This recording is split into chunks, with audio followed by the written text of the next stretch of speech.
Hello and welcome to Fairy Tale Friday. Today I'm reading from Politically Correct Holiday Stories, as we're still in December. So I have my jingles. I'm having a meltdown snowman shirt. It's the closest I have to a holiday top. And I've read from James Finn Garner before. There are 3 books to his entire collection. These were all published in 1995. We have Politically Correct Bedtime Stories, Once Upon a More Enlightened Time, and our Holiday Stories. And it does crack me up that in the front of the books, James Finn Garner does mention they may not stay politically correct in the future. 2024, there are some I'm sure would send people's knickers in a knot. As you can see by the picture in the back, he's not the most serious of individuals, which is why I enjoy his stories. The Christmas Carol. Now, I love this story. I watched the black and white version. That's almost like a Christmas tradition, up there with War of the Worlds during Halloween. But this is definitely not the version that you know. Stave 1. Marley's post-life representative. Marley was non-viable to begin with. There's no doubt whatever about that, except for general philosophical questions about the permanence of death and the very real possibilities of reincarnation. The label non-viable is also fairly confining, yet, as Marley left no heirs or significant others, protests were not forthcoming. With his karma in the condition it was, chances were good that the host body that Marley's spirit might next inhabit would be one of the invertebrate type, and until a champion for those speechless phyla come forward, it's unlikely we shall ever hear from or about Marley again. So for all practical purposes, Marley was a non-viable doornail. Unless you happen to be an animist, of course, but enough digression. You can already tell this is not going to be the same story. Scrooge certainly knew Marley had advanced into a post-life situation. The two had been business partners for many years in a ruthless capitalistic operation that took advantage of people's caffeine addictions and exploited coffee farmers in developing nations. So I don't know, maybe they were Starbucks, Tim Hortons. Interesting type of business. Don't think Dickens thought of that. And let me know in the comments down below. Was it Charles Dickens that wrote A Christmas Carol? The business had started with good and generous intentions and even offered stock options to the coffee farmers at one time. But these efforts had eroded over many years of competition and rapt attention to the bottom line. All that was left of their original egalitarian vision was a string of chrome and marble-filled coffee bars and a relaxed company dress code. While Marley was partly responsible for this reactionary shift, the real architect of this venal situation was his still living partner. Oh, but a tight-fisted hand at the grindstone was Scrooge, a squeezing, wrenching, grasping, scraping, clutching, covetous old sinner. And as you might well imagine, this did nothing for his self-esteem. Oh, how long and wearisome life can be when hampered by a negative self-image. Once upon a time, of all the good days in the year, on Christmas Eve, not to slight the importance of any other day held holy by adherents of any other religion or non-religion, or of any other day not so designated.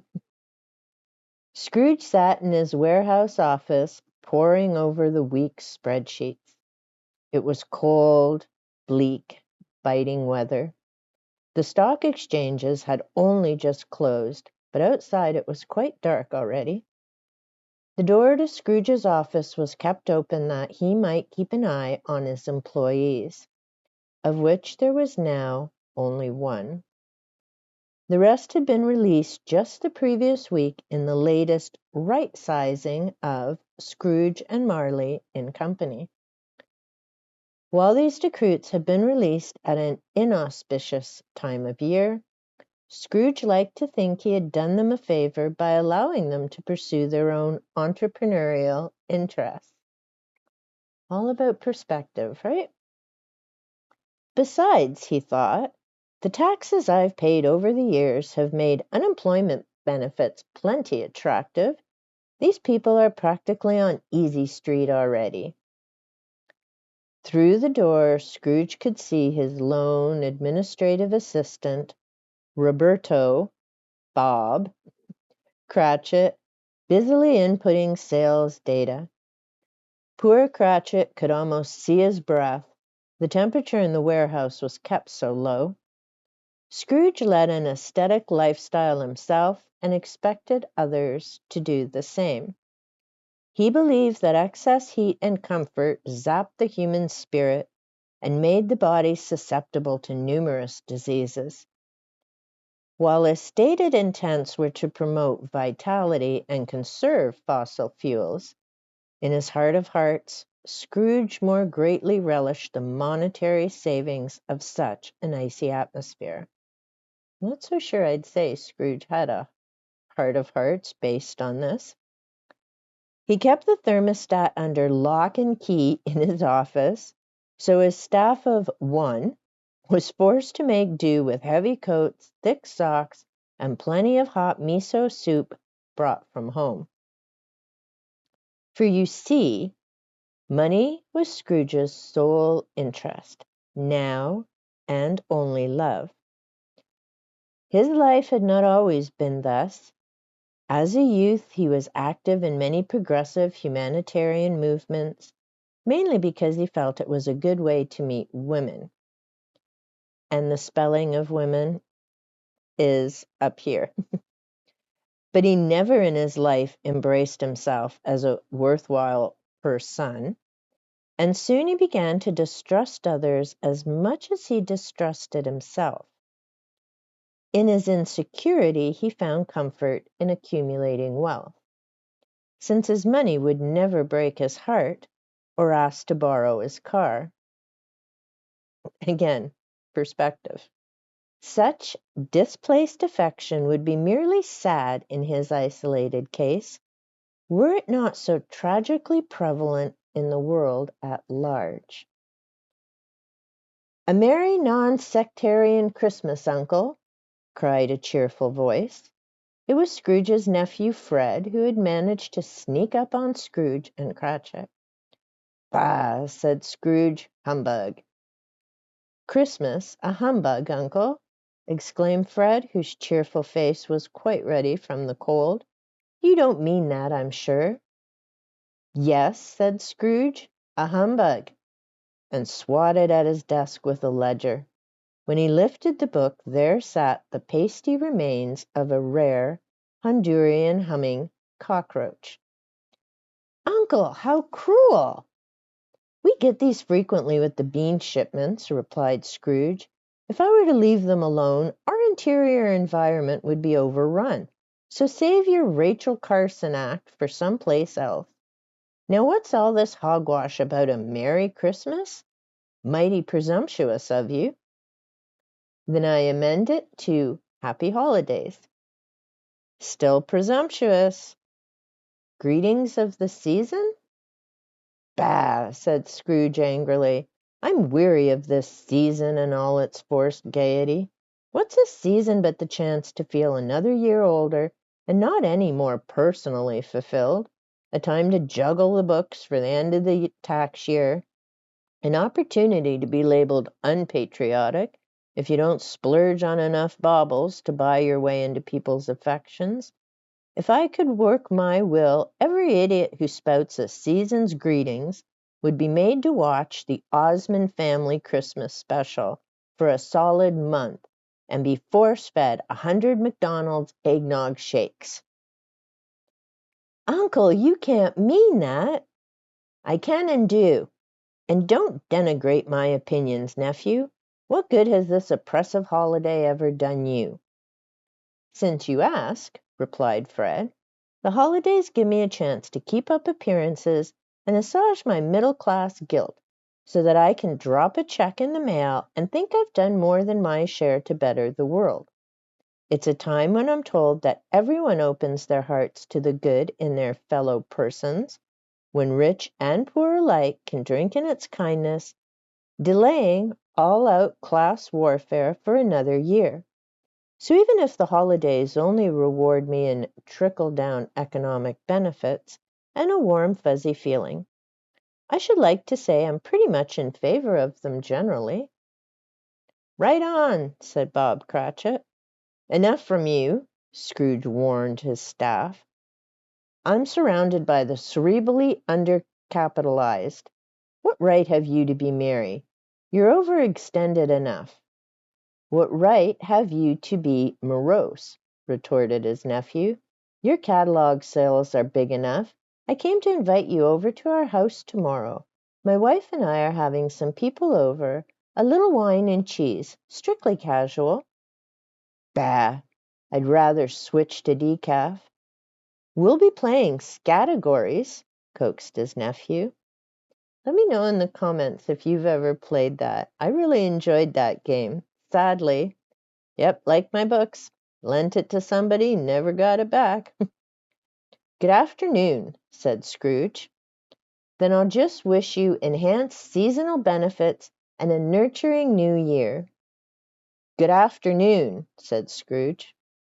His nephew left without an angry word, notwithstanding, and bestowed greetings of the season on Scrooge's assistant, who returned them gratefully. Scrooge's phone rang, and he picked up the receiver to hear a chipper recorded voice say, "Happy Holidays! You've been selected to receive a wonderful free gift of a lovely fruitcake, and at the same time help an organization working to better our community. To find out how to take advantage of this exciting offer, please remain on the line." Scrooge slammed the receiver down. "Humbug!" he muttered, and swatted another roach on his desk. When 5 o'clock finally arrived, Roberto Cratchit cleared off his desk and prepared to leave. Scrooge strode over with a glowering look and said to his sole employee, "You'll want the whole day off tomorrow, I suppose." "We've been through this over and over," said Roberto. "If you really want someone here with you tomorrow, call a temp agency. If you want me here, you'll have to pay triple time for the legal holiday, like my contract says." Scrooge scoffed. Bah! What could be legal about picking a businessman's pocket in such a way? You just be careful to respect your body tomorrow, and don't be hung over when you come in the day after. Not in a mood to argue, Bob agreed to keep his excesses to a moderate level and left the warehouse. Scrooge stayed to work a few more hours, then turned off his lights and closed up. In the parking lot, he braced himself against the cold, climbed into his banged-up, well-traveled Volvo sedan. He could certainly have afforded a newer car, but the Volvo's resale value had precipitously sunk, and Scrooge wouldn't part with it for a small figure. So, there's one of our politically different times. I'm guessing if this story was written now, Scrooge would have some reason to not buy an electric car type of thing. And no, I'm not promoting electric cars, but that's a whole other video. So determined was he to squeeze every last dime of value from the car that he didn't realize that the rear bumper was still attached only by the myriad bumper stickers that adorned it. Bumper stickers for numerous worthy causes that were sadly stuck in mute testimony to the man's youthful idealism. So obviously Scrooge has had this car for a while. He soon reached his home, which stood at the far end of a nearly vacant condominium complex of renovated industrial buildings. He parked the Volvo near the main entrance and hurriedly opened the courtyard gate, crossing the grim, unadorned cloister to his own door. He saw none of his neighbors, which suited him perfectly, yet somehow he didn't feel alone. He unlocked his front door, climbed the stairs, and entered his condo on the 3rd floor. If this had ever been a welcoming domain, there was no trace of it now. The lights were kept perpetually dim, and to call the furnishings Spartan would have been an insult to the inhabitants of the noble and ancient land. Scrooge thought that the sparseness imparted a certain air of oriental spirituality to the place. But to a visitor, if Scrooge ever had one, it merely looked cheap and underfurnished. From his entryway he noticed that for the first time in memory, the message light on his answering machine was blinking. Assuming it was another phone solicitation, he thought of ignoring it, yet the insistent red flashes caused him unease. With a hesitant motion he pushed the playback button and heard what he thought was the voice of his terminally inconvenienced partner, Jacob Marley. Scrooge. Beep. So again, let me know, do you still have an answering machine? Pretty sure most people just have messages on their phones now. Scrooge slapped at the machine, annoyed by the seeming prank. Bah, I don't believe it, and went into the kitchen. Recently he'd read about the health benefits of a strict diet of watery gruel, and he had adopted this bleak and frugal regimen. He served up a bowl of the gruel, unheated of course, took it into the living room, and settled into a cushion on the floor to eat. But no sooner had he done so than he heard an unearthly clattering in the courtyard. He stopped eating and listened. A sound arose like chains and heavy equipment being dragged over to the trash cans. He made a mental note to talk to the condo board about extra security and double-bolted his door. He jumped with a start at the next crash, which sounded like the door to his building being kicked in. He heard the clamor more loudly on the floors below, then coming up the stairs, then coming straight for his door. I still don't believe it, attested Scrooge, but the blood drained from his face when the source of the noise pushed itself through his door. It was the post-life representative of Jacob Marley. The spirit was dressed in jogging suit and expensive sneakers. Marley favored in life, now worn and tattered from the grave. Around its head it wore a sweatband, but curiously under its chin rather than across its brow. The horrible clanking sound Scrooge had heard came from a chain it carried that was fastened around its waist. The chain was made of barbells, abdominal exercisers, and random parts from some broken Soliflex systems. Still working to feel the burn, eh, Jacob? Joked Scrooge uneasily. You don't believe in me? Asked the spectral visitor. Usually I never question another's claims of spirituality, but I'm sorry, most people aren't so hammy about it. He tried to sound brave, but wasn't very convincing. Why do you doubt your senses? It asked. So now you're saying I should believe my senses? asked a quick-thinking Scrooge, who often resorted to double talk in sticky situations. How limiting. Since when did Jacob Marley become a mere rationalist? Besides, if I were to believe in my senses, it would look like I'm being haunted by the ghost of Jack Elaine. At this, the spirit raised a frightful cry and shook its chain with such a dismal and appalling noise that Scrooge clung tightly to his cushion in fear and fell over like a child's toy. But how much greater was the horror when the phantom removed the sweatband from around its head. Its jaw abruptly fell open and its teeth dropped out. Scrooge got up on his knees, trembling. "Jacob, please," he begged. "Why have you come here? To show me false teeth?" "That's just to start," said the non-corporeal visitor through its gums. "Do you know what else was false about me? Pectoral implants, calf implants, a hair weave, plastic surgery upon plastic surgery, even tinted contact lenses. Now in death, I cannot tell which parts of me were original and which were paid for by installment. Because of this falsity, I'm condemned to wander the world and witness those things which are genuine and true, but in which I cannot share." Again the ghost let out a terrible cry. "I can never again visit Southern California." Scrooge trembled and asked why he was fettered. "I wear the chain I forged in life," was the reply. "Each time I concentrated on the prefabricated and the superficial instead of the good and the true, I added another link to it. Do you realize the length of your own chain? It was this long 7 years ago, and you've been working hard at it since." "Have you no comfort to give me?" asked Scrooge. "None.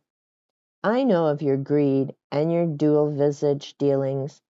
You value profits more than people, all in the name of some claptrap about the wisdom of the market and a rising tide lifting all boats. Such vanity.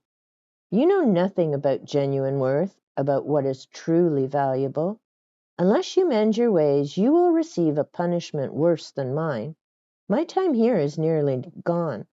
I'm here to warn you that you still have a chance to escape my fate." "You were always a good friend to me, Jacob. A good and dear friend, who knew me better than I knew myself. May I take this opportunity to thank you for—" "Enough of your sucking up," the spectre interrupted. "You can't talk your way out of this. You will be haunted this night by 3 extra-dimensional intercessors." "Angels?" asked Scrooge brightly. "Nothing so trendy. Expect the first when the clock strikes 1. "Can I take them all at once?" hinted Scrooge. "Get it over with?" "They are individual spirits," answered Marley's shade, "each with different needs that must be respected. You do well to remember that." When it had said these words, the spirit picked up its teeth and bound its head again. It walked backward from Scrooge, and at every step Marley's post-life representative took, the window raised little and soon was completely open. The spirit then floated out into the dark night with a mournful howl, and the window slammed fast. Scrooge examined his door, which was still double-bolted. He tried to say "humbug," but found himself vocally incapacitated. Whether it was the ordeal he just experienced or the effect of the white noise machine in the background, he crawled to his tatami mat in the bedroom and immediately fell asleep. Stave 2. The first of the 3 spiritual facilitators. It was still dark when Scrooge next woke. Lying on his mat, he laughed to himself for what he believed had happened earlier. While he remained open to the possibility of extra-scientific phenomena, he couldn't validate the previous evening's event as anything credible. Marley's image had been so melodramatic, after all, not to mention self-righteous and accusatory. Additionally, an all-gruel diet was known to have some side effects, one of which was vivid hallucinations. Just then, the alarm on his wristwatch beeped, and instantly a bright light pierced the darkness of his room. When his eyes adjusted, Scrooge saw before him a strange figure. A being not quite adult in stature, yet not quite childlike in appearance. Its hair was stylishly blown and brushed, silver as if from experience, and yet the puckish face had not a wrinkle on it, or so Scrooge could not tell through its makeup. It wore a radiant sport coat with a boutonniere of holly. But the strangest thing about it was that from behind its head there sprung a bright light. Actually, an entire bank of lights from the camera crew that it had brought along with it. "Who and what are you?" demanded Scrooge, trying to sound brave. "I am the spirit whose coming was foretold to you. I'm the ghost of Christmas retrospective, and this is my crew." Scrooge asked the spirit why it had brought all the cameras. The spirit said, "Nobody's really afraid of ghosts anymore. They all think 'em some sort of hologram or special effect. But come in with a hard-bitten, expose-hungry camera crew, and you get people's attention." "And what is it you want from me?" "There are allegations that your life has been spent worshipping false idols and turning your back on the rest of person-kind. Would you care to comment on that?"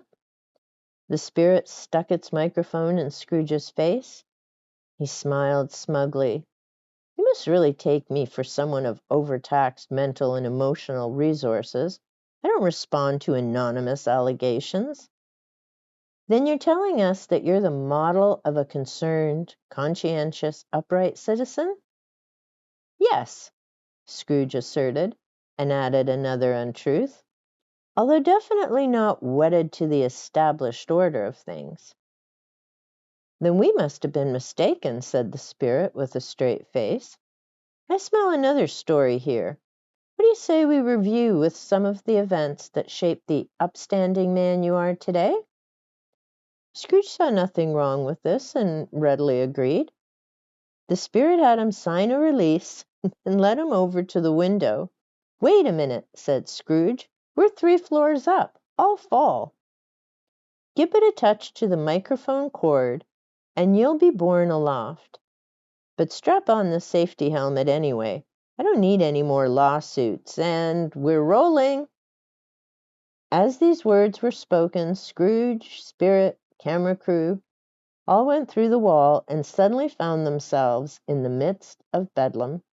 A horde of people in gaudy and disheveled clothing surged and careened around them, while disco music pulsed loudly and incessantly. Amid laughter and occasional howling, men and women were telling personal secrets, hidden desires, and undecorous jokes with an incredible amount of informality. But it apparently was excellent fun, at least by that era's standards. In this elegant, crowded hotel ballroom, the holiday cheer spilled as much from the hearts of the celebrants as out of the numerous glasses held aloft.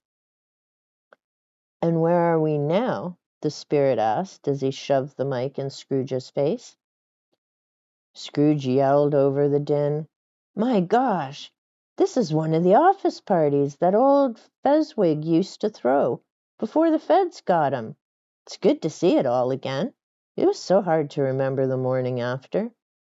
Scrooge recognized many old friends and acquaintances amidst the faces. He shouted out their names in recognition, but they paid him no mind, as was their prerogative as shades of the past. These slights worried Scrooge not a bit, as he was swept up in a wave of nostalgia and festivity. He quite forgot himself and all the merrymaking and tried to join a soul train line. The spirit and its crew watched bemusedly, feeling no obligation to stop him from his frivolity. The release they'd made him sign clearly stated that these were merely images of the past that would not be aware of his presence.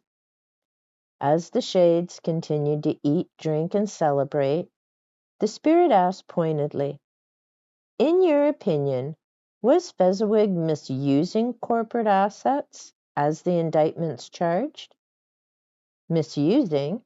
Not at all," replied Scrooge. "Fezziwig was a great man and a wonderful employer. But he allegedly funneled corporate assets into a secret budget to pay for a lavish personal lifestyle, which included throwing these wild parties. Everyone looked forward to these parties. They were the highlight of the year. They were wonderful for morale. But they must have cost so much. For how happy he made us, whatever he paid was an absolute bargain." "Then we can assume that you've adopted Fezziwig's philosophy and throw extravagant parties for your own employees?" Scrooge paused a minute. "We prefer to invest in our company's human capital in other ways. We give our employees the chance to pursue whatever is meaningful for them in the celebration sector." The spirit asked, "Is that why you only coughed up for a coupon book for Cratchit this year?" Scrooge's face turned red from embarrassment. No comment. Thought to himself, maybe he did owe a little more to the memory of his mentor, Fezziwig. The spirit pointed to a dark corner of the ballroom. In addition to food and music, it appears the opportunities were endless for sexual harassment as well. He and his crew rushed over, lights blazing, while Scrooge followed in the rear. In that dark corner were a man and a woman, locked in passionate embrace. Scrooge found it fairly amusing until the couple paused for a breath. "Candy!" he shouted. In an instant the ballroom disappeared, and Scrooge, Spirit, and the crew found themselves standing in the back of a dark restaurant. At the table in front of them sat a younger Scrooge, as well as the woman with whom this younger man had just been intertwined at the party. "I thought it would be fun as all, marrying you," she says. "But I was a lot younger 5 months ago, emotionally anyway." "And who's this we're watching?" "Candy," said Scrooge. "She's my second wife." The woman continued, "I never would have gone through with it had I known you were so divorced from your feelings. You keep me and everyone else at arm's length, then try to double-talk your way out of any real connection." "Candy, I won't say you're wrong," said the younger Scrooge, "but how many people know themselves well enough to realize that they are divorced from their feelings? If I were to admit it, I might even consider this insight a kind of progress." "Oh, sure." Suddenly Candy disappeared, and in her place sat another young woman. "Besides which," this woman said, "you ought to know I'm not the type of wife who'll smile bravely while her husband holds press conferences to try and clear his name." "Ah!" screamed the genuine Scrooge. "And who would this be?" asked the spirit. "That's Sandy. She was my third wife."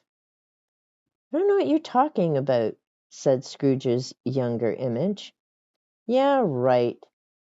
I know all about the stock split and how you're going to screw those poor coffee farmers." The younger Scrooge slapped the table. "We're totally within the law on that one." "I don't care," she said coolly. "I'm leaving. It's not pleasant watching you sell off your ideals one by one." Then in an instant she was also gone, replaced by another woman. The real Scrooge said, without being prompted, "That's Brandy, my fourth wife." "Fourth? Guess again." Scrooge looked panicked. "Fifth?" he asked, not all sure whether he was correct. As he stood there watching another set of angry goodbyes at the table, Scrooge's unbelieving eyes were treated to a parade of the women in his life. ex-wives, paramours, common-law wives, sexual surrogates. He got some names wrong, as well as their order of appearance, but they all had the same thing to tell his younger self. He was distant and cold. He worshipped success at the expense of his own integrity. He had used each one for his own selfish purposes, and he would be hearing from their lawyers the next day. "Spirit, take me home," implored Scrooge. "I can bear this no longer. I can't even keep their names straight." "But we have more scenes to visit," said the spirit, "and we have plenty of tape left. What about this Union crew? Do you know what this is costing me?" "No, take me home. This interview's over." Scrooge leapt at the camera that had been in his face and tried to grab it from its operator. The spirit and the rest of the crew wrestled Scrooge away from the equipment, and the melee continued until Scrooge awoke, alone in his bedroom, doing battle with a floor cushion. Sweating and panting heavily, he went to the bathroom, swallowed a couple of Nitol, then staggered back to his mat and immediately fell asleep. Stave 3. The second of the 3 spiritual facilitators. Scrooge next awoke when his watch buzzed the hour. He peered around but saw no spirits to pester him, yet an eerie light suffused his bedchamber and intimated that he might not be alone. The source of this light seemed to be in his living room, so Scrooge rose from his mat and walked to the door. He opened the door with his breath held fast and peeked in. What he saw astounded him. Instead of the usual postmodern grays and whites, the room seemed almost on fire with a profusion of warm yellow light from the Yule log blazing in the hearth. The walls and ceiling were so richly festooned with garlands of holly, mistletoe, evergreen, and ivy that it was as if a rainforest in all its biodiversity had transplanted there. Heaped up on the floor to form a type of throne were geese, game, brawn, great joints of meat, suckling pigs, long strings of sausages, mince pies, plum puddings, barrels of oysters, immense cakes, and steaming bowls of punch, all with enough empty calories and cholesterol to clog the veins of an entire peacekeeping force. At the sight of such an amount of food, the normally temperate Scrooge nearly swooned, half from ravenousness and half from revulsion. In easy state upon this throne sat a jolly figure of greater than average stature, glorious to see, who bore in his hand a glowing torch, which he raised up high to shed light on Scrooge as he came peering round the door. Come in, know me better." Scrooge approached timidly and asked him not to wave the torch so near to the sprinklers in his ceiling. "Oh, lighten up a little. Look upon me. I'm the ghost of Christmas Present. Let's party." Scrooge raised his eyes as he was told. He was relieved to see the warm and jovial look in the spirit's bearded face. The spectre would apparently be less confrontational and insinuating than the last. The spirit was clothed in a simple yet generously cut green robe that hung loosely on his abundant frame. His dark brown curls were long and free as his unconstrained demeanor and joyful air. Then Scrooge noticed, standing behind the spirit, another figure, more slight and sober in aspect than the other, though not unpleasant. "Who's your companion?" Scrooge asked. "Oh, him? He's Rupert, my designated driver. Can you believe it? Huh? Come on, touch my robe. Let's blow this taco stand." Scrooge did as he was told. The room, everything vanished. The next moment, they stood in the humble dwelling of a family that existed in a lower percentile of socioeconomic strata.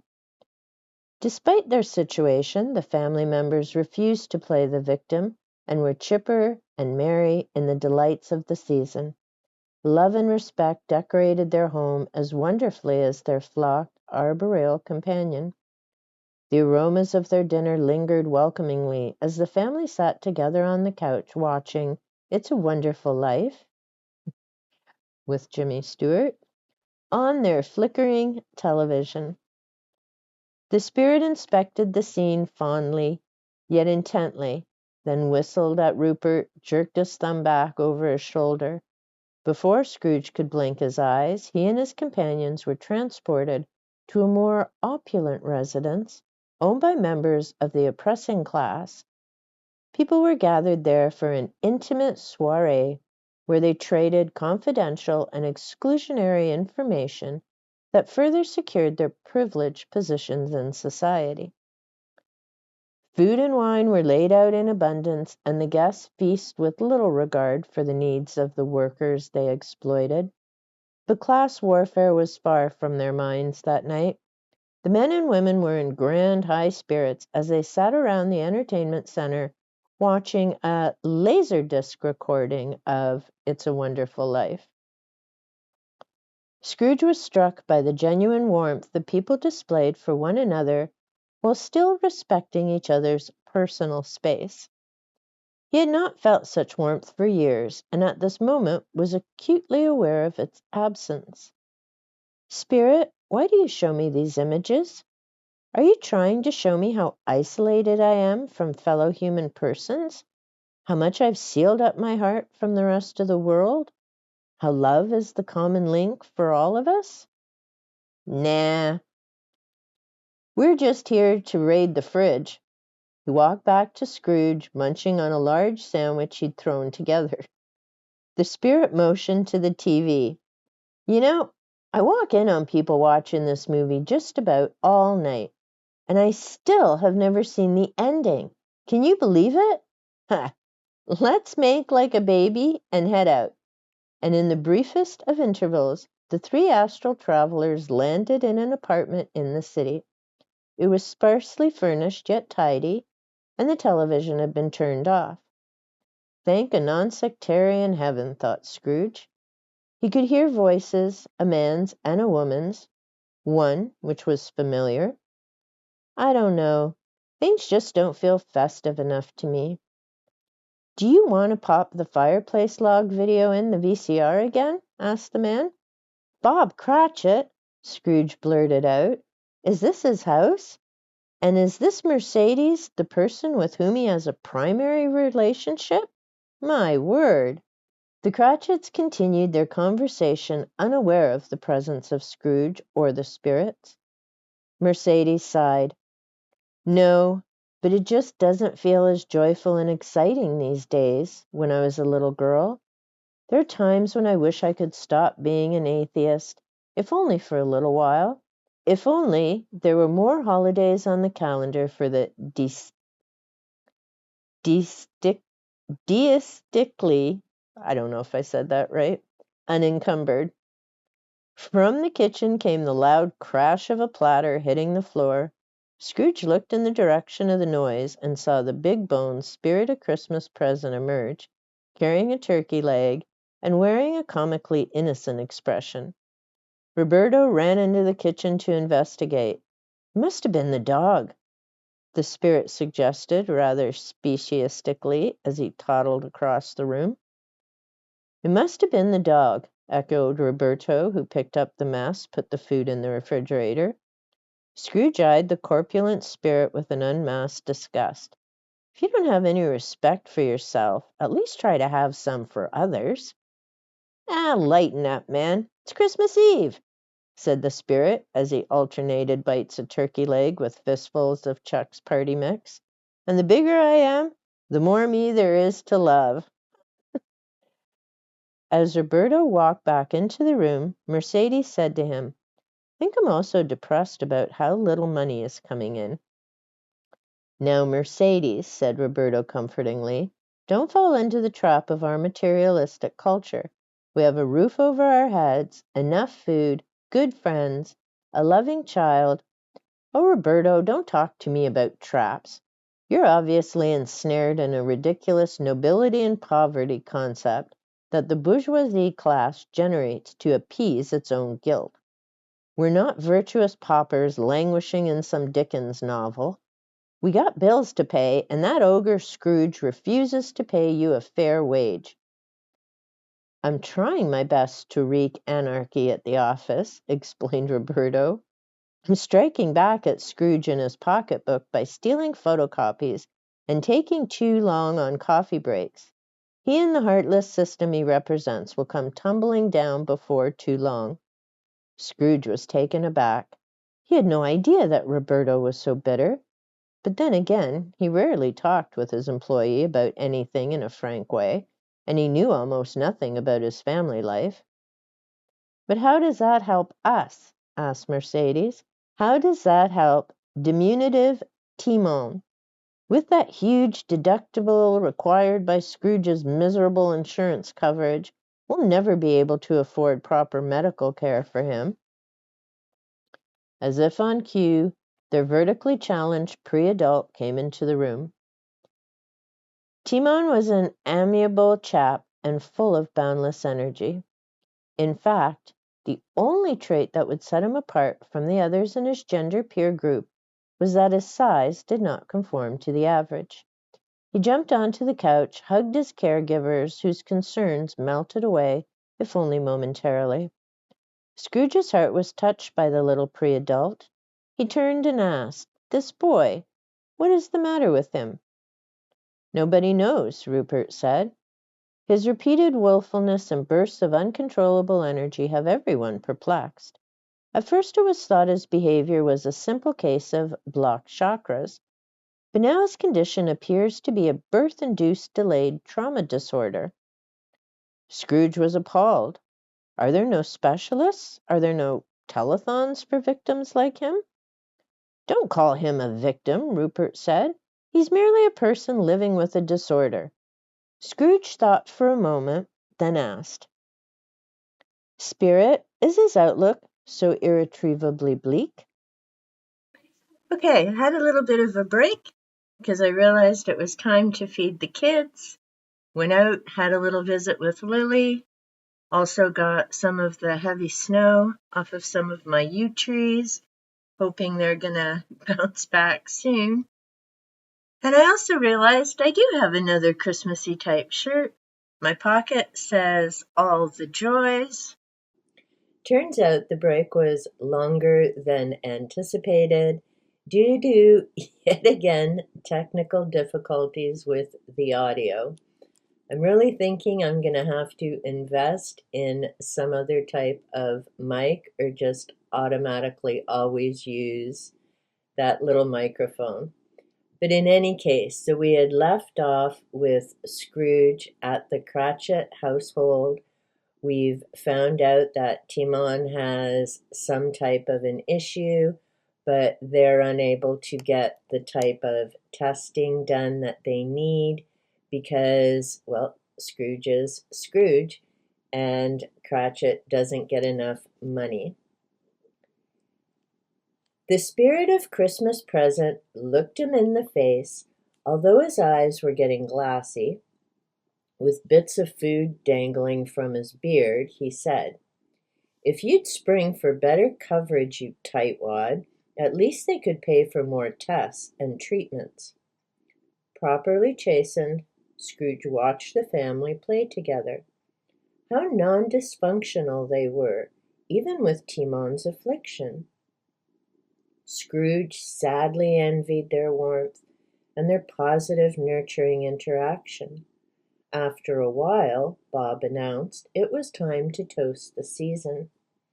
He got out the glasses and the sparkling mineral water and passed them out to Mercedes and Timon. "A toast," he said, "to this festive season, and may the forces that placed us here, or not, continue to bless us." Timon raised his glass. "May a higher entity, if there is such a thing, bless us, everyone." They sipped in unison. Then Roberto raised his glass and said, "To Mr. Scrooge." Mercedes stopped and set down her glass. Really, Roberto? Why spoil our celebration by mentioning him? You didn't let me finish, said Roberto. To Mr. Scrooge, for so perfectly embodying the enemy of the working class. May he always inspire us to continue the fight. Mercedes laughed, so did Timon. They all raised their glasses and drank. Their laughter and joy continued until the spirit slurringly announced it was time to move on. As the scene faded, Scrooge continued to stare, and especially kept his eye on Timon. The next sound Scrooge heard, besides the fairly regular moaning of the spirit of Christmas present, was the hearty laughter of his nephew. Soon Fred's cozy living room materialized around them, with all the guests who had come to their feast. So Uncle Scrooge just sat there, continued his nephew, refusing to accept any of my good wishes for the season, and swatting away at the bugs on his desk. Everyone laughed heartily when picturing the kindness-impaired coffee distributor in such a scene. Until, that is, one person in the group said icily, I don't think cruelty to defenseless insects is all that funny. Fred's countenance changed to a concerned expression. No, you're right. I'm sorry. The spirit guffawed and said something disparaging about the group's sexual inadequacy, which they were lucky they couldn't hear. In fact, the spirit laughed so hard at his remark that he lost his balance and stumbled over a footstool with a heavy thump. Scrooge was by now supremely annoyed at the spirit's loutish behavior. What's the deal with him? He asked Rupert. Haven't seen him drink anything. It's a substance abuse problem, said the driver. He thrives on the milk of human kindness, but sometimes he enjoys too much of it. You got that right, Rupert, buddy, slurred the spirit as he pulled himself unsteadily to his feet. You know the old saying, you can't drink the milk of human kindness. You can only rent it. Excuse me a minute. Spirit staggered off, looking for relief. The mood of the celebrants picked up again when Fred's wife announced, You'll all be happy to know that we managed to dissuade all the local retailers from carrying mistletoe this year.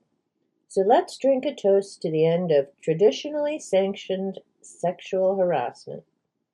They all raised their glasses of non-alcoholic, low-fat, no cholesterol eggnog. All except one. Sasha, Fred asked of this person, is something wrong with the eggnog? You've forgotten, said Sasha quietly. I'm a vegan. Fred's face went red. He mumbled numerous apologies, ran to the kitchen to make Sasha a beet juice spritzer. The slight error did not dampen people's spirits long, however, and the festiveness and generosity of the season soon returned. Good cheer and laughter filled the air at the expense of no individual person or group. Scrooge got quite caught up in the merrymaking and clapped and cheered at the games and jests the celebrants enjoyed. Fred's guests played at optically inconvenienced person's bluff for a good long time, then enjoyed a lively round of 20 non-intrusive questions. Next they work at decorating their Yule tree in the most inclusive and equitable way imaginable. Oh, what fun they had, adorning it with stars of David and menorahs, oriental dragons, Shinto paper cranes, stars, crescent moons, and dream catchers of all sizes. They hung holly clusters for druids, talismans for the Wiccans, yin-yangs, ankhs, I Ching sticks, tarot cards, rune stones, and all conceivable manner of symbols and mandalas. When they were finished, the tree stood gloriously and ecumenically arrayed. That's got to be one big honkin' tree. Next on the agenda were refreshments, and Fred's guests did eat well. They feasted on salads and casseroles, fruits and nuts, naturally sweetened pies and cookies, until they could find no more room. To Scrooge's vexation, the spirit of Christmas present could not help remarking disdainfully on the fare, which was too healthful and delicate for his taste. While he pounded his fists and bellowed that he was starving, the guests heard not a word. Scrooge and the designated driver both noticed how the strong currents of goodwill were causing the spirit to act very erratically. After the spirit began to flail about and knocked a platter of baba ganoush to the floor, Rupert led him out to the patio where the fresh air would clear his head. To top off the feast, Fred brought out from the kitchen a steaming platter of low-fat latkes with generous bowls of applesauce and yogurt. Although everyone was full to bursting, they couldn't resist gobbling a few of the potato pancakes. As the guests settled down around the living room, Fred brought out a menorah he had purchased just that day and placed a candle in each of the 8 holes. He recited what he knew about the Festival of Lights, which admittedly was very little, and lit all 8 candles, thus compressing a salute to Hanukkah to fit into their busy evening. Next, Fred brought out a straw mat, placed it under the menorah. "Now it's time for our Kwanzaa celebration," he announced. "You'll please forgive me for using the menorah again, but I didn't have time to find a proper kinara at the store." So the guests quickly honored the, no, I can't pronounce that right, or 7 principles, while Fred led them in song and mangled the Swahili words he read from his Kwanzaa manual. They then cleared the table for their celebration of Diwali for their guests of the Hindu persuasion. By the time the overstuffed piñatas were brought out for the next phase of the party, Scrooge had walked out to the patio to look for his 2 astral guides.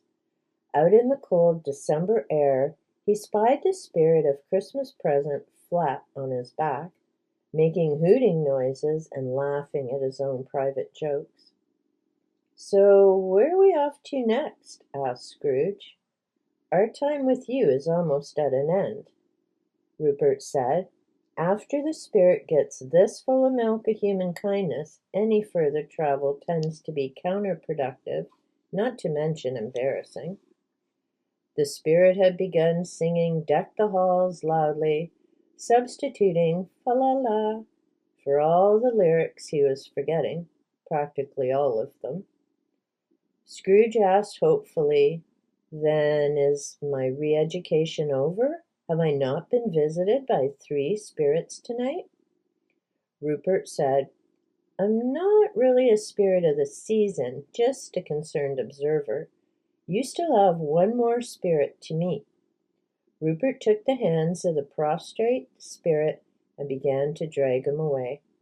As they left, the scene changed, and Scrooge found himself standing in the middle of a cold and lonely plain, with another spectre of gloomy visage walking toward him out of the murk.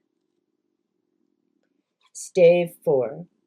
The last, but in no way least, of the spiritual facilitators. The phantom slowly, gravely, silently approached. When it came near him, Scrooge bent down upon his knee, for in the very air through which the spirit moved, the wraith seemed to scatter gloom and mystery, for which, of course, we can only blame our own fears and insecurities, which we habitually project onto the unknown.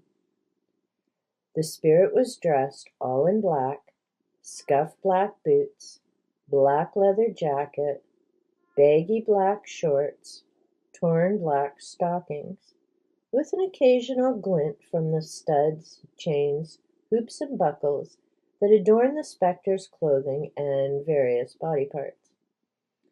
Beneath a haystack of bleached and ratted hair, a gaunt, expressionless face was visible, highlighted garishly in mascara and black lipstick.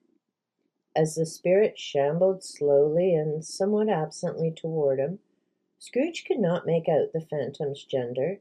Not that such an unimportant variable would be any reflection on his or her skills or authority.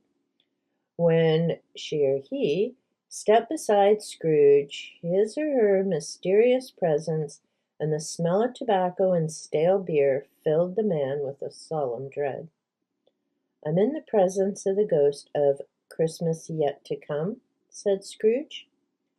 The spirit answered not, but coughed, scratched, and pointed onward with a hand. "You're about to show me shadows of the things that will happen in the time before us?" pursued Scrooge. "Is that so, spirit?" The spirit looked at him without emotion, then gave him the quick combination of a shrug, nod, and a sneer, which Scrooge took to mean assent. "Ghost of the future, I fear you more than any other, because I'm a bit of a control freak and dread the idea of looking into the unknown. I felt that I was making real progress with the last spirit before he became incoherent. Some real growth was happening there, but I know your purpose is to instruct me in the truth, so I place myself in your hands. Lead on." They walked, but made no apparent progress along the misty ground. Instead, the city seemed to spring up around them and encompass them of its own act. The buildings and byways were familiar to Scrooge immediately. Up ahead, in the cold street, were a man and a woman Scrooge recognized as reporters to whom he had often leaked damaging stories about his competitors and other enemies. "I don't know what he died of," said the first reporter. "All I know is he's dead." "Must have been a stake through the heart," joked her companion. "That is, if they could find his heart." The first reporter sighed, emitting an icy cloud. "He's causing me grief even in the grave. He couldn't have picked a worse time to die. It throws a wrench in the expose I was wrapping up on his Central American land holdings. Now I won't be able to confront him with anything on camera." "Talk to some of the organizers of the farmers' revolt down there," suggested her companion. "You'll get some good video. They're probably dancing in the streets right now." The reporters laughed at the idea and walked on. Scrooge turned to the spirit and asked, "Who did they mean, spirit? What man were they talking about?" The phantom made no reply, but coughed and pointed. Scrooge's figure trembled from head to foot as he thought of his nephew's warm, friendly living room. "I'll tell you this at the outset," he informed the spirit. "I'm not very good with this whole death concept." Farther down the street, Scrooge and his malnourished guide walked up on two men emerging from an office, putting on their overcoats and fastening their scarves against the cold. From the section of town, one could assume their profession most likely was the law. One man told the other, "Without a will, eh? That's going to be some cat fight." "It'll be years in probate," was the reply. "The creditors are one thing, but with an estate that size, those ex-wives will not give up easily." "They should watch what they ask for," replied the first. "Any stake in that little empire is going to be worth a lot less once the legal fees come due." "Well, look at it this way," chortled the second. "He might have avoided paying for our services while alive, but our fair share of his money was bound to come due eventually."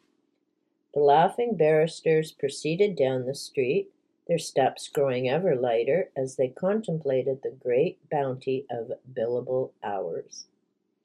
Scrooge was shaken by their callousness. "I hate to watch a legal mind busy at its ravening work," he told the spirit.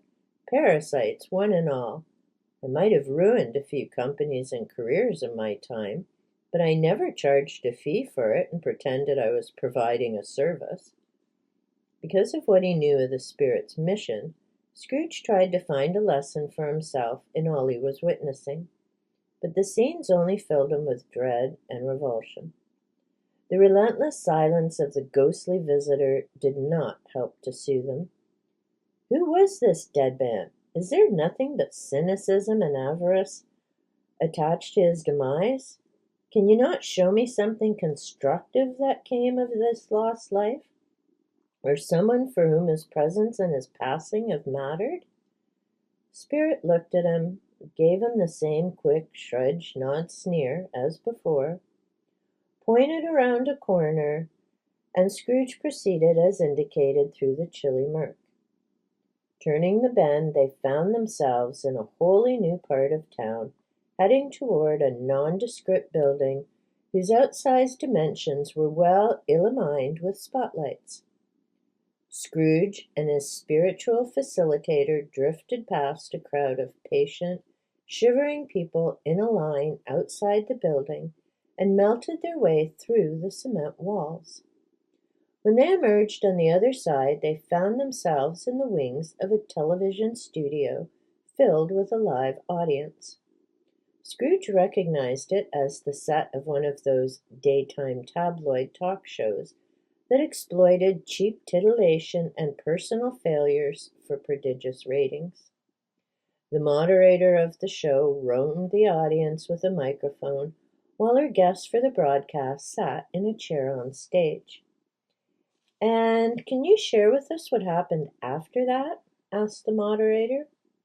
"Well, the lack of money in the house always caused tension between my parents," explained the guest, "and all their concerns about my health added to the bad atmosphere. It was years before my correct diagnosis was revealed, and by that time so much damage had been done to my family that it almost fell apart." "Tell us, what was your diagnosis?"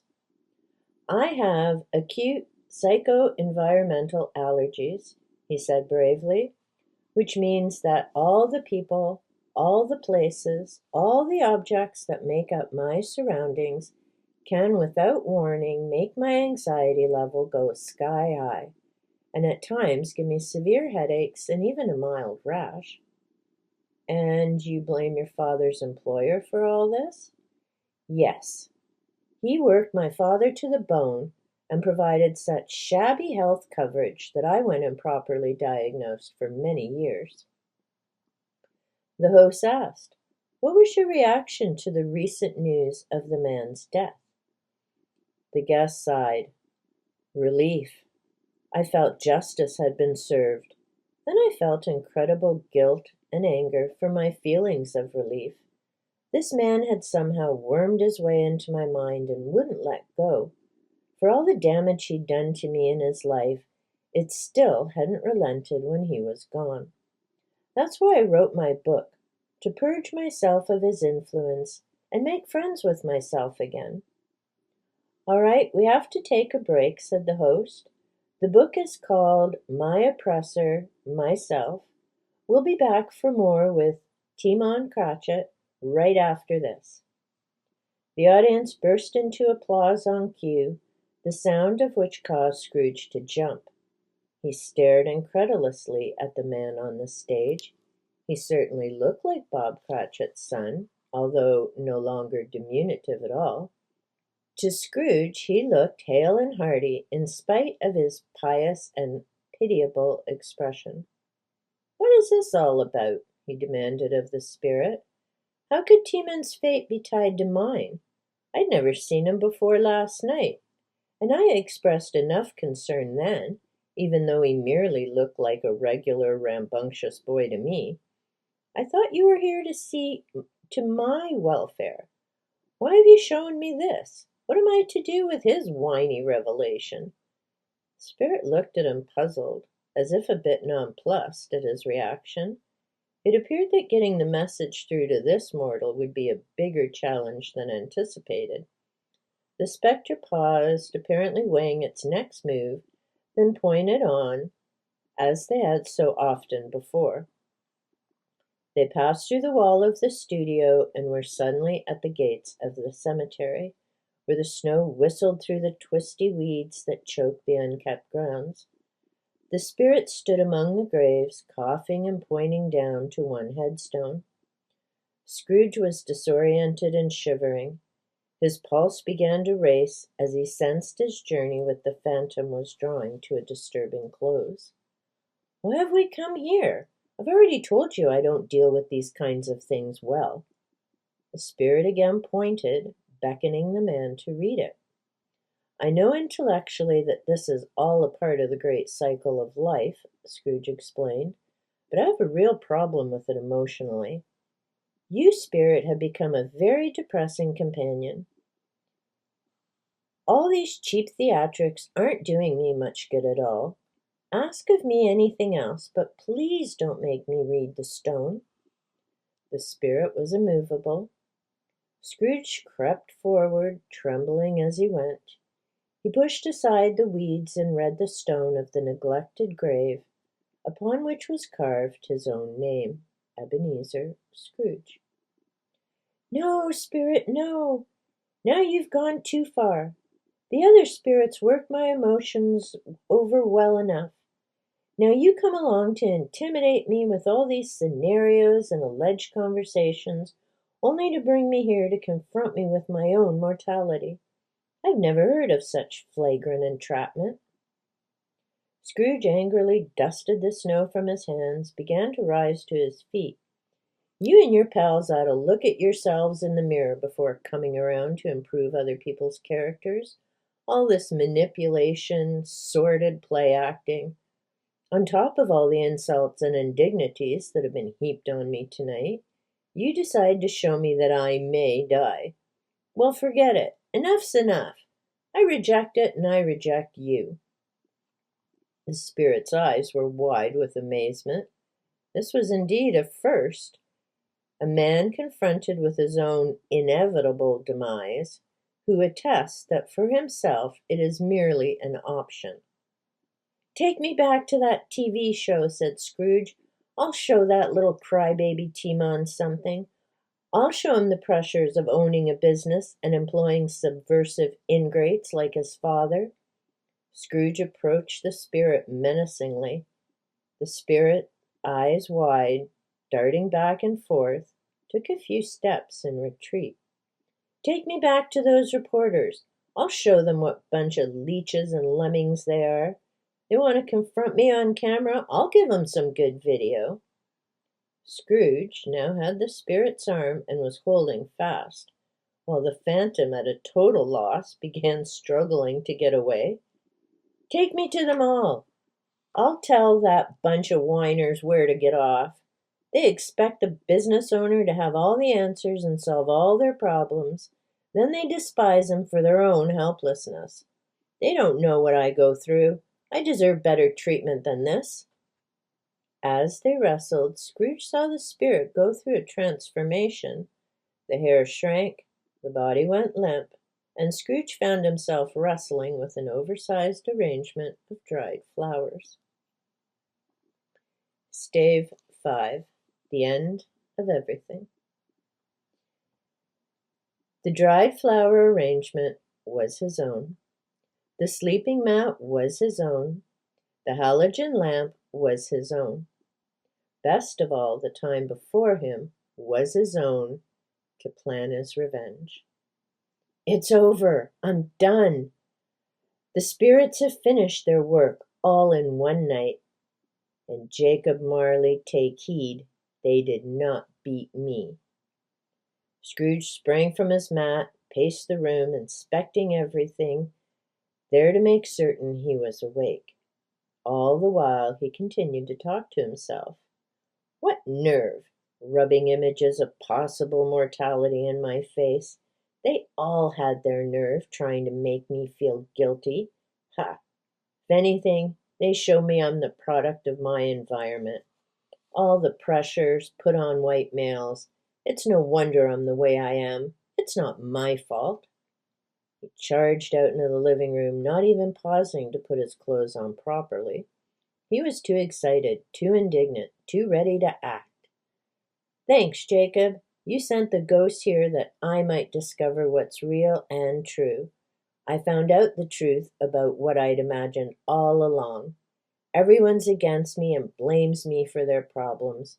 So who's the real victim here? Me, that's who." These revelations sent Scrooge into giddy fits. He made many plans for his day and for the near future. "I'll start a radio show to address the abused and underappreciated white males in this country," he said to the empty room. "No, a cable network. No, better still, I'll run for office to protect the interests of white males and businessmen everywhere." Whoop! Ha ha ha! And Scrooge laughed at himself and his agitation, a laugh that would certainly chill anyone who heard it. Without even pausing for his usual gruel pancake breakfast, Scrooge left his condo hurriedly. There was so much he had to do. He had to fire Bob Cratchit for his pilfering and sponging. He had to draw up a will and leave each of his ex-wives a big goose egg. He had so many things to do, but first he had to get to his office. Where was his Volvo? Ah me, I'm so giddy and excited, I must have walked right past it. Scrooge retraced his steps in the small parking lot, then spun around. He knew exactly where he parked it the night before, but now the space was vacant. What? Where? Where is it? Who'd want to steal a 19-year-old Volvo? Infuriated, he was about to storm back inside to phone the police, when yet another bright light flashed before him and left him visually non-receptive for the moment. When he recovered, he saw in front of him what must have been another spirit, yet the appearance of this one was the most mundane and ordinary of any he had seen. Not that there isn't some magic to be found in the mundane and ordinary.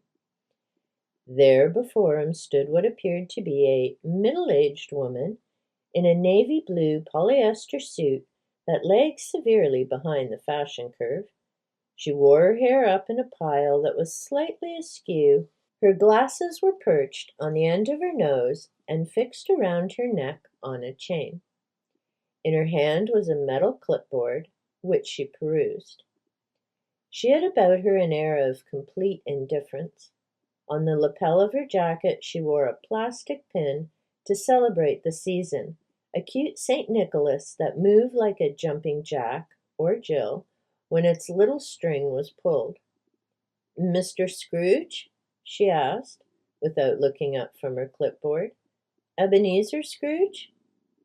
"That is I," he said somewhat testily. "What do you want of me? I'm in a terrible rush." "I'm sure you are," she said emotionlessly.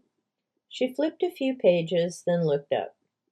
"I'm here to offer an official apology for all that happened last night. It was something of a mix-up." Scrooge couldn't believe his ears. "What? Who are you? How do you know of last night?" "I'm the supervisory spirit of intercessory therapeutics. I'm in charge of coordinating the caseload of all the spiritual facilitators that are working to help persons change for the better at this time of year. I sent the spirits to you last night, as well as Rupert the driver. But my orders were somewhat garbled when I received them, and I'm afraid you were subjected to the wrong therapy last night." Scrooge's mouth hung open. Even with everything he'd been through, such a thunderbolt he never expected. He felt his anger begin to rise. "What do you mean, wrong therapy? How could such a thing be? We do our best, but mistakes do happen. What about Marley? It's no use blaming any particular shade. You must understand, we re-educate thousands of persons every day, and we're especially busy at this time of year. You yourself must realize how hard it is to get work done during the holidays." Meddling incompetent spiritual bureaucracies. I apologize for any inconvenience, the supervisor said, officiously and insincere, but this is for your own good and everyone else's. According to your psychological profile, Mr. Scrooge, last night's method of therapy would be of no help to you, and might even reinforce your negative traits. I'm afraid this may have already happened. However, there are other treatments. What other treatments? I'll not allow. There is past regression, future progression, which you had last night. For the severely despondent, we have negative alternative outcome treatment, which we in the profession refer to as George Bailey session. But for you, Mr. Scrooge, we have something much more direct and traumatic. But it is for your own good, trust me. What do you mean, traumatic? Last night was no walk in the park. Your treatment plan calls for rapid materialistic voidance. In it, you will be deprived of all the worldly attachments on which you place so much importance. In order to improve your character, we're forced to ruin your business.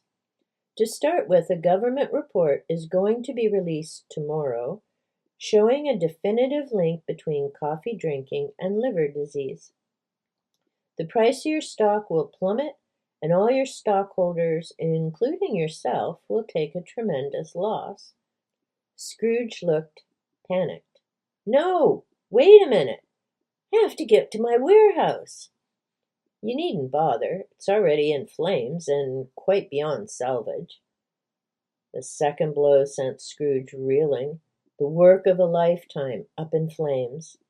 And he'd decided to let his insurance lapse just last week. This is too much, he said in a shaky voice. I need a drink of water. Let me go inside a minute. Oh, I almost forgot, the supervisor said. From her pocket she took a small remote control box, fumbled to turn it the proper side up, then punched a large red button with her thumb. Heavens, the ear-splitting sound! A fierce, fiery explosion blew out the windows of Scrooge's apartment, scattering debris and broken glass throughout the courtyard. There, you're now on the road to recovery. Congratulations! Scrooge sank to the ground and sat on the pavement. His ruin was indeed complete. He looked up at the supervisor, broken, stunned, near lifeless. He moaned as much to himself as the phantom. Now what? Now what? Believe me, Mr. Scrooge, we know what we're doing in our department, our little scheduling snafus aside. You'll recover from these setbacks with a greater understanding of what is of value in this world and what is not. I have nothing left. What is there of value for me now? There is one thing, she reminded him. Although I'm speaking quite apart from my official capacity right now, you still have the invitation to your nephew's house. I suggest you take him up on it and soak up some of his hospitality. Play some categories, maybe watch The Grinch on TV. You need to reconnect with the persons around you, and Fred's would be a good place to start. It's been a pleasure serving you, Mr. Scrooge, and again, I apologize about last night. The supervisory spirit put her clipboard under her arm and without apparent effort receded in the background and disappeared. So with no other course of action apparent to him, Scrooge did as the supervisory spirit advised. He managed to hitch a ride from a truck driver hauling a load of frozen turkeys, and within a short time he was knocking on his nephew's front door. He tried to enjoy himself with Fred and his wife, although the taste of humble pie was new and not wholly agreeable. Over time, Scrooge worked hard to learn the lessons that his misfortunes were supposed to teach him, and in the end he succeeded. As he worked to rebuild his company, he learned the value of friendship and cooperation, mainly the friendship of bankers and industry insiders who helped him get back on his feet. He learned the value of giving, especially to the politicians who would protect his interests. He learned that he was not alone in the world and so paid more attention to his public image.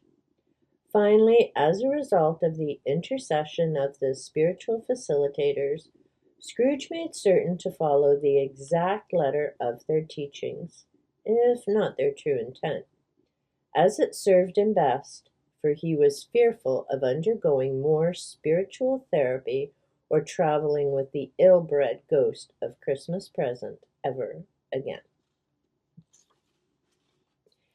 And that is the version of A Christmas Carol by James Finn Garner. And now, someday I actually need to read A Christmas Carol by Charles Dickens, but I'll be watching the black and white movie version, which I've seen numerous times. Hope you enjoyed this reading of A Christmas Carol. Let me know in the comments down below. And until next time, sweet dreams. Hope you don't hear any chains rattling, and take good care.